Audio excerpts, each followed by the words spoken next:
सामान्य जनतेच्या न्याय हक्कासाठी जनतेचा पुढारी न्यूज। कैलासवासी लक्ष्मण कृष्ण माळी यांच्या 7व्या पुण्यतिथी निमित्त वरुडमध्ये भावपूर्ण कीर्तन। वरुड तालुका खटाव येथील कैलासवासी लक्ष्मण कृष्ण माळी यांच्या 7व्या पुण्यतिथी निमित्त आयोजित धार्मिक कार्यक्रम मोठ्या उत्साहात व भक्तिमय वातावरणात पार पडला। यावेळी हरिभक्त पारायण विजय शिंदे महाराज लोणीकर यांचे प्रभावी कीर्तन झाले। भाविकांनी मोठ्या संख्येने उपस्थित राहून कीर्तनाचा लाभ घेतला। या कार्यक्रमास पंचायत राज व ग्रामविकास मंत्री तथा सोलापूर जिल्ह्याचे पालकमंत्री जयकुमार गोरे यांचे ज्येष्ठ बंधू अंकुश गोरे यांची प्रमुख उपस्थिती होती। त्यांच्या उपस्थितीने कार्यक्रमास विशेष महत्त्व प्राप्त झाले। कैलासवासी लक्ष्मण कृष्ण माळी यांच्या स्मृतिप्रीत्यर्थ आयोजित या कार्यक्रमात त्यांच्या जीवन कार्याच्या आठवणींना उजाळा देण्यात आला। कैलासवासी माळी यांच्या पश्चात पत्नी तसेच मोहन व तुळशीराम हे दोघे मुले व 7 मुली व सुना नातवंडे असा परिवार आहे। 7व्या पुण्यतिथी निमित्त कुटुंबीय, नातेवाईक, मित्र परिवार तसेच मोठ्या संख्येने ग्रामस्थांनी उपस्थित राहून त्यांच्या स्मृतींना अभिवादन केलं। शिवाजीनगर वरुड येथे झालेल्या या कार्यक्रमात सकाळपासूनच भक्तिमय वातावरण निर्माण झाले होते। कार्यक्रमाच्या कीर्तनाच्या माध्यमातून उपस्थित भाविकांना आध्यात्मिक व सामाजिक संदेश देण्यात आला।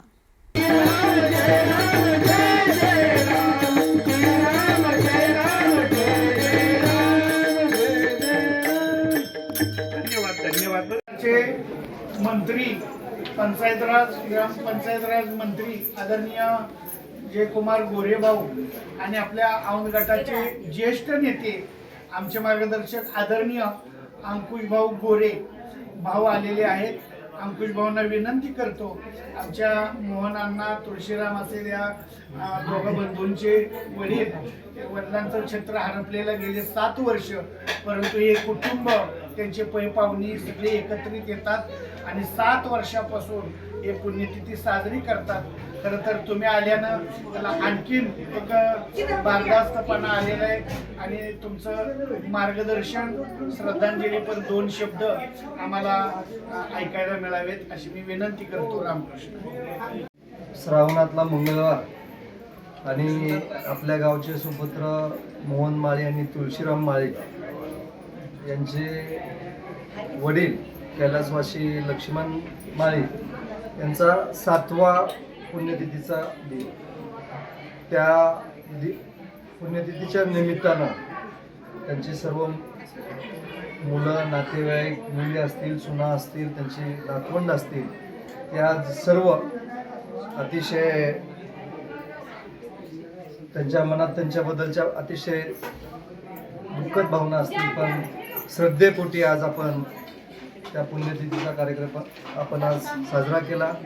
आज खरं तर शिरोळाबाचा दिवस म्हणजे अतिशय पवित्र दिवस आहे आणि या पवित्र दिवशी आपण त्यांच्या आत्म्यांना श्रद्धांजली वाहतोय। तुमच्याबरोबर मी आणि माझे कुटुंबीय, या राज्याचे नेते सन्माननीय जयभाऊंच्या वतीनं आणि गोरे कुटुंबाच्या वतीनं मी त्यांना श्रद्धांजली वाहतो। ओम शांती। एखाद्यावर कृपा केली तर त्याच्यात पूर्णपणे बदल होणं याला कृपा म्हटलेलं आहे, पण काही ग्रामीण भागात लोकांच्याकडे कृपा कमी राहतात। आपण वाचसिद्धी पावेल, एखाद्याला कृपा दिली संपून गेली, याला नाही, याला कृपावान म्हणायचं।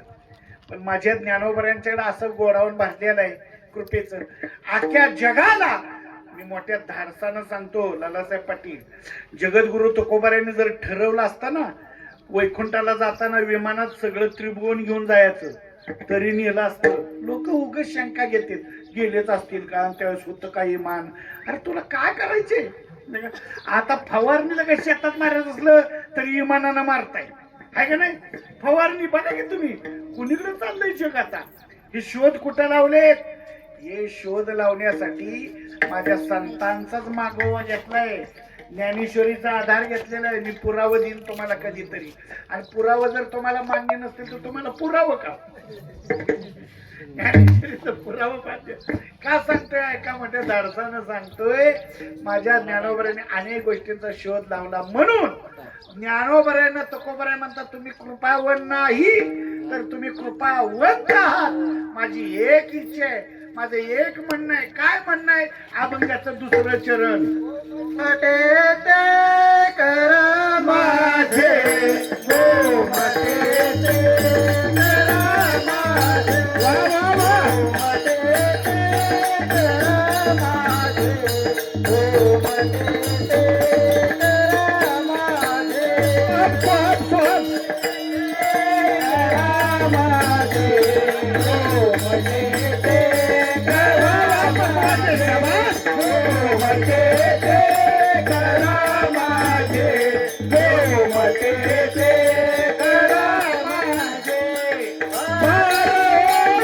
माझे बारो जे तुम्हासे तुकोबराय विनंती करतायत माझ्या अंतकरणात जे उमटलंय. गोमट म्हणजे गोमट शब्दाचा अर्थ आहे चांगलं. ऐका बरं का माझ्या माता भगिनींनो, श्रावण महिना आहे. मी सुरुवातीला सांगून गेलो, श्रावण महिन्यामध्ये आपण मोठ्या श्रद्धेनं भक्ती करतो. भक्ती करत असताना तुकोबरायांच्या भाषेतच सांगायचं. तुकोबराय जसं म्हणते, देवा संत महात्म्यानं सांगायचं, महात्मे जीवनातलं चांगलं कशात आहे मला माहित नाही हो, पण गोमट गोमट गोमट येते करा माझे. बार ओझे तुम्हासे, हे माझं ओझ तुमच्या चरणारविंद आहे. माझ्या आयुष्याचं, माझ्या जीवनातलं गोमट तेवढं करा. हा गोमट. आता ऐका, काही माणसं वरवर बोलते. बरेच लोक असं आहे, वरवर बोलणारी माणसं ओळखू येते. हा चला की नाही का, येता का चहा प्याला, येता का चहा प्याला, मग आपण नको म्हणायचं. हे वरवर झालं. नाही नाही तुम्ही आलाच पाहिजे. चला, मी आत्ता येता येता आमचे मित्र, आमचे पाटलांचे बरं का पत्रकार आहेत, रोज भेट आहे. दादासाहेब खरं सांग का अण्णा, त्यांचे वडील आणि माझी लय दोस्ती होती. तुम्हाला माहिती आहे चांगलं. बहादुली अण्णांचं इकडे गाव होतं सदाशिवराव, हे वरुड गाव. आम्ही गाव पावत्या जमा करायचो, हे नाही म्हणजे चावडी चावडीच म्हणत होतं ना ते. हे आता जवळजवळ मला वाटते 97, 98, 99ची गोष्ट आहे. त्यावेळेस मी यायचो सारखं वरुडात. तुमचं पाय आमच्या घराला लागलं पाहिजे. चहा घेतलाच पाहिजे. मी चहा घेत नाही, पण चला म्हणलं, कोरोनानं शिकवले काढा प्यायचा, दुधाचा कोरा चहा घेतला. असं आहे. मग त्यांच्याकडे गेलो का, मनापासून आहे ना, अंतकरणापासून असावं. जे आहे ते अंतकरणापासून. तुकोबराय म्हणतात, जे ओरिजिनल आहे ते ओरिजिनल. कीर्तन झालेलं आहे का, रामायण संपलं बघा, रामायण संपलं, हनुमान कीर्तनी संपलंय. आता अण्णा काळजी करू नका, रामायण संपलं, कीर्तनी संपलंय. प्रभू रामचंद्रांनी मानानुक्रमे सगळ्यांना बक्षीस वाटलं. बक्षीस समारंभ चालू आहे. हनुमंतरायांना काय द्यायचं सगळ्यांना माहितीये. माळ दिली सीता मातेला, सण झाला नाही, तिनं हान फोडलं, छाती फाडून दाखवली. पण ऐका, प्रभू रामचंद्र पुन्हा आले. हनुमंतराव, रामायणातनं जर मारुती बाजूला काढला बाळू काका, बर का काका, तर रामायणाला किंमत आहे का? अजिबात नाही. हनुमंतरायांचं जे चरित्र आहे, जे कार्य आहे, हरे राम राम राम राम. म्हणून गावात, प्रत्येक गावात हनुमंतरायांचं मंदिर आहे. चालेल कीर्तनीकडे लक्ष द्या. बघा, शेवटी विचारला हनुमंतरायांना, तुमची काय इच्छा आहे? म्हणजे देवा, मला हे नशिवर देऊ नका, एक करा. मला चिरंजीव केलेलं आहे. 7 चिरंजीवापैकी मी एक आहे. तुम्ही प्रत्येक युगात मला दर्शन दिलं पाहिजे. ठरलं. बघा, सत्ययुग संपलं, द्वापार युगाला आरंभ झाला. इकडं भगवान कृष्ण परमात्मा आले, गोकुळात जन्म झाला, सगळ्यांना माहितीये. दुष्टा छळकाप सुटला, कंसाचा वध केला, गड्यानो राजा किने झाला, कृष्ण सिंहासनी वैसला. तेवढ्यात हनुमंतराय आले. हनुमंतरायने विध्वंस शेपटीनं मांडला. मला प्रभू रामचंद्रांचं दर्शन पाहिजे, सीतेचं दर्शन, लक्ष्मणाचं. आता सगळ्याला माहितीये, बलिराम दादाला माहित नव्हतं आपण लक्ष्मण होतो. बलिराम दादाला सुद्धा शेपटीचा पराक्रम. काय करावं तेवढ्या तिकडे लक्ष द्या. ऐका, फुलं घेत घेत असं झाला पराक्रम, शेपटीचा पराक्रम. पण झाला असं, आता युग बदलता पराक्रम बघायचा नाही ना लवकर. विध्वंस मांडलेला हनुमंतरायांनी. भगवान कृष्ण परमात्मा लगेच प्रभू रामचंद्र झाले, बलिराम दादा लक्ष्मण झाले. पण झाला असं, सीता वाद सांगायचं कुणाला? 16,108 धर्मपत्न्या. आता ही काय सगळंच बदललं ना. एक वचनी एक बाणी, एक वचनी राम होत. आता या अनेक वचनी, अनेक बाणी, अनेक पत्न्या. ऐका, वाटाळकरी सोडू बघू. 2 मिनिटं सगळ्यांनी बच्चन करायचे, माझ्या मागे म्हणायचे, विठ्ठल माझा माझा माझा माझा माझा, विठ्ठल माझा मी विठ्ठलाचा बोला, माझा माझा माझा. म्हणा म्हणा, विठ्ठल माझा माझा माझा माझा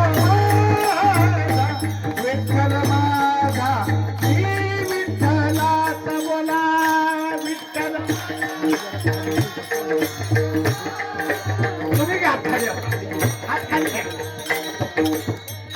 बघा टाळी टाळी वाजवा वाजवा टाळी नुसती वाजवा खाली हात घ्या वा विठ्ठल माझा माझा माझा माझा माझा विठ्ठल माझा मी विठ्ठलाचा बोला वा तुमचा आवाज येतो माझ्या म्हणा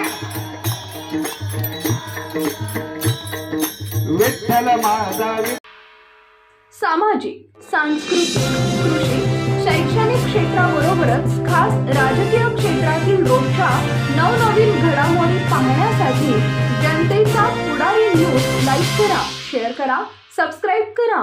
धन्यवाद.